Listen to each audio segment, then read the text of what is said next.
First off, I want to welcome everyone and introduce myself. My name is Lydia Doll.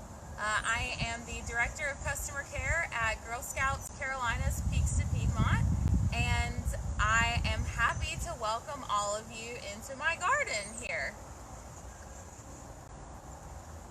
In Girl Scouting, there is a long history of gardening as part of our Girl Scout program, and just as part of a fun thing to do too.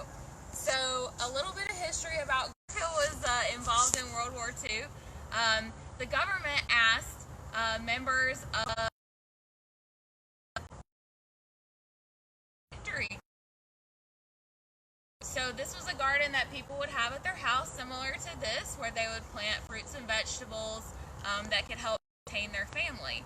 The reason for that was because so many of the population had gone off to war that there weren't as many people to work on farms, on large farms, to supply food. So it was more important for families to supply their own food.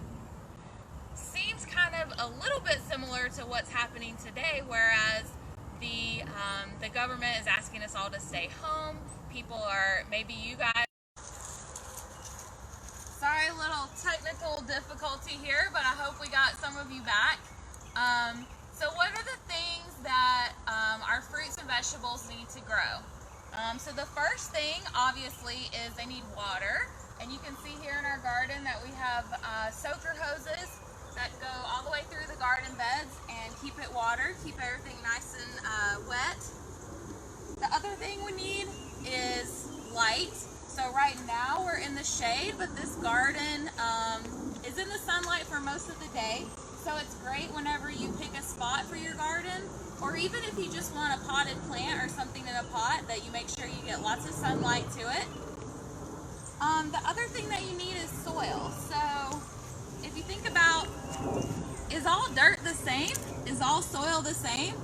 It's not. Look at this soil. This soil is what we want for our garden. So it's nice and loose. It's a little dry right now, but we don't have anything planted in here yet, so it's okay. It's nice and loose. You can dig down with your bare hands. And look at that compared to this soil where the grass is, right? It's hard. I can't even pick it up with my hands. I'd have to get a shovel, and it's super muddy. So this is the good kind of soil that you want to grow your plants in. And it's really important when you have a garden like this that you don't step on these beds, because that's the reason why this soil is so hard, right? It's because we're walking on it all the time. So if you stay off of this, it'll stay fluffy for longer. What's something else that we need to grow plants? Would you be surprised to know that you need bugs in order to have a good garden? So the types of bugs that I use in my garden, I use worms, right? We'll talk about those in a little bit. Also super important bugs in a garden are bees. So for all of our plants that produce a fruit or a vegetable through a flower, if you don't have bees, you won't get any fruits or vegetables. So the bees are super duper important. For the bees, in order to encourage bees to come around to my garden, I picked up one of these at a hardware store. This is a pollinator box. It's basically like a hotel for bees, right? So I'll hang this over here near my garden. It's a nice pre-made little house for the bees. They can move right in. And that puts them really close to my garden, so when the flowers show up on the plants, they can buzz all throughout there, fly throughout, and pollinate everything. The other bug I said I use in my garden is a worm. So let's see if you can zoom in on this little guy here. So this is just a standard red earthworm. If you like to go fishing, this is the kind of worm you use for fishing too. And come over here, I'll show you how I use them in my compost bin. So in order to give plants and everything the nutrients that they need, I put compost on them to help give them vitamins and minerals just like we need.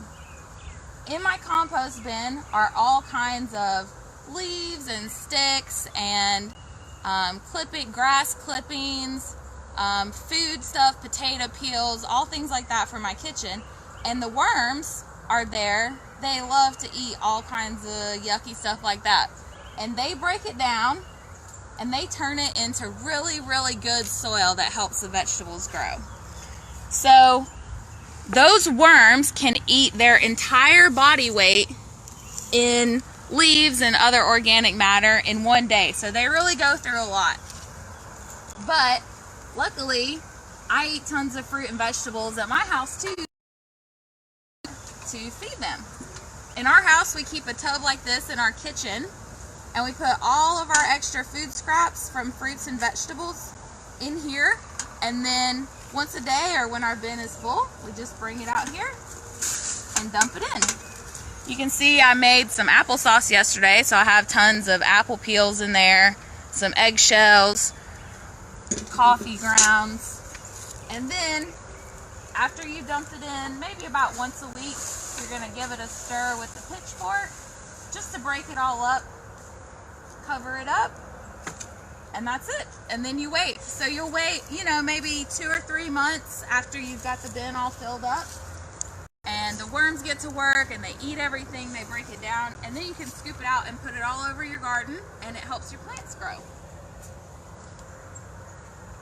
So how can you take all that information and keep the fun going and earn a Girl Scout badge with it? So for brownies, 2nd and 3rd graders, the badge you can earn is the bugs badge. So if you're like bugs, if you're like me, you like bugs, then tomorrow this week walk. So you can walk around your yard or your neighborhood and try and find as many different kinds of bugs as you can, right? Find the bugs, you can take a with you and draw them, and then go home and research them. And those are most of the steps to earn. Then really adventure and try and dig up some worms to throw. So I said that I put a lot of food scraps in the bin, but not is really a scrap. It's not really all garbage, right? Did you know that there are a lot of foods in your kitchen, in your fridge right now that actually can regrow themselves? Just put them in water or plant them in the ground. Grow. What those things do you think? Throw them in the chat log. What are some of those foods? Have you ever tried to do that at home?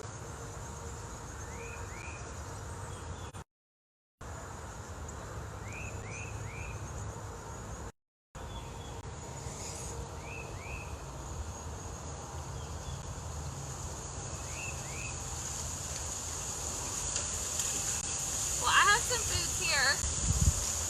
Alicia is hanging out with us as well in the chat log, and she's going to share with you a list of foods that you can regrow from kitchen scraps, and she's also going to share with you a list of things that should and should not go in your compost bin. So look for that in the chat log. So I have here some vegetables and things that magically regrow that you can plant in the ground. So one of them is a little baby one, but you see this? This is a little onion. So we can plant these little onions and they'll grow into a big onion. We've got garlic. Garlic will regrow. You gotta kind of bust it open here. In this head of garlic, I don't know what you call these. I call them teeth. I don't know what they're called. These little garlic teeth, you can plant those and it'll grow a whole nother head as big as this out of this one little tooth.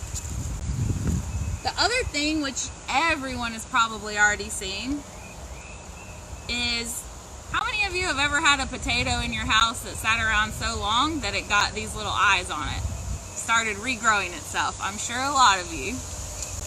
So these will actually, you can cut them up and plant them and get a whole load of potatoes out of them. So this potato, you can see it's already started sprouting there. But all along the outside of a potato are more eyes, like this one. There's one there. There's another one there.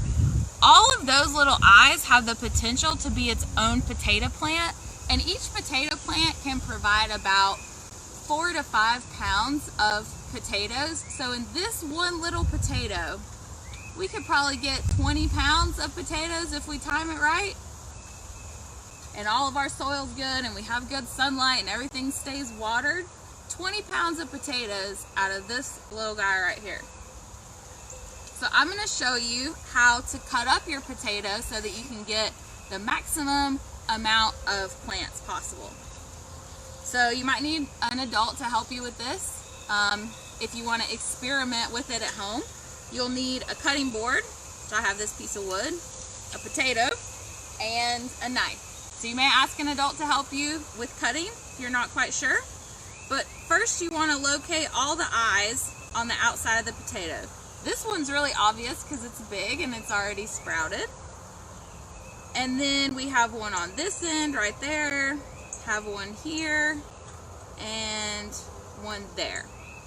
So then what you're going to do is cut the potato so that you keep the eyes in separate pieces. So we'll start with this piece. On this potato, there are 2 different eyes and they happen to be right beside of each other. You can see it, they're just like a little nub, kind of looks like it has little brown hairs growing out of it. So these are the 2 eyes on this potato. So you've got to cut in between the 2 eyes. So now these 2 pieces are what we're going to call potato seeds. Okay. And then on the other side we have this big guy here, right? So we're going to cut him off. Hello. This eye right there. Cut that one off. This eye here, and we have one on this side too.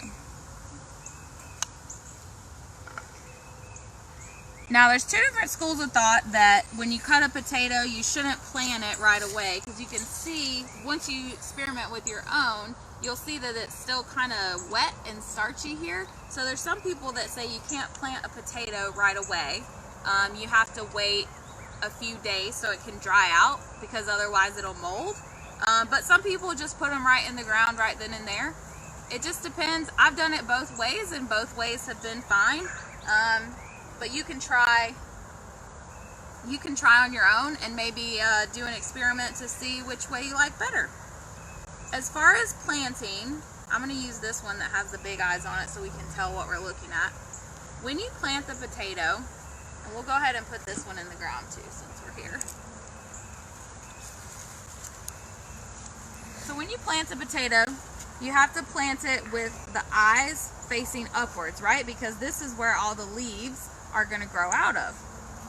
So you want to make sure that you're planting it about 3 to 4 inches deep, right? So you're going to take your trowel and dig. See how nice and fluffy the dirt is? And down underneath there you can see it's really moist because it was raining the other day, so it's nice and wet, not dry. You put your potato in the ground, right? And then just cover it with dirt. Don't push the dirt down. You don't have to pack it in. Just cover it up like that.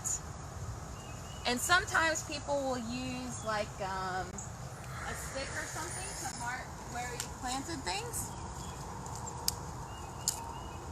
Do that. And then for potatoes, you want to plant them 18 inches apart. So that's 1.5 feet. So this would be like where our next potato would grow. Now the reason that is because that little piece is going to grow a whole lot of potatoes underneath the ground. Once they start growing, you'll have to take your soil and mound it up in a hill.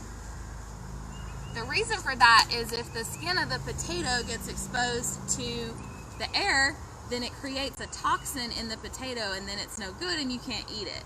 So you have to make sure that your potatoes are not exposed to oxygen, exposed to the air, until after the leaves have died back, which will happen after I think 60 to 80 days. So you gotta wait a long time to get your potatoes going, but it'll be well worth it. And the best thing about potatoes is that they can store for a really long time. So you can grow a bunch of potatoes now and have them for the whole summer, the whole fall, and most of the winter. So if that sounds cool to you, I'm going to be back here next week too to go over planting some more things in the garden. And Alicia's going to throw in the chat log some links to online garden planners that are free. So if you like planting fruits and vegetables, there's a kitchen garden planner that you can look into and plan out what kinds of things you want to plant. And then you can research on how to help those grow, what kind of conditions those plants need. And then also there's a link to a really fun garden planner that's all for like trees and flowers and bushes. And you can design your garden exactly how you want. So look out for that in the chat log. Don't forget to join us for campfire tonight at 7. And if you're watching this and you are not a Girl Scout, feel free to visit beagirlscout.org and you can sign up, search for a troop. And if you have any questions, don't hesitate to reach out to us. Our phone number is 1-800-672-2148. Thanks. Have a great day.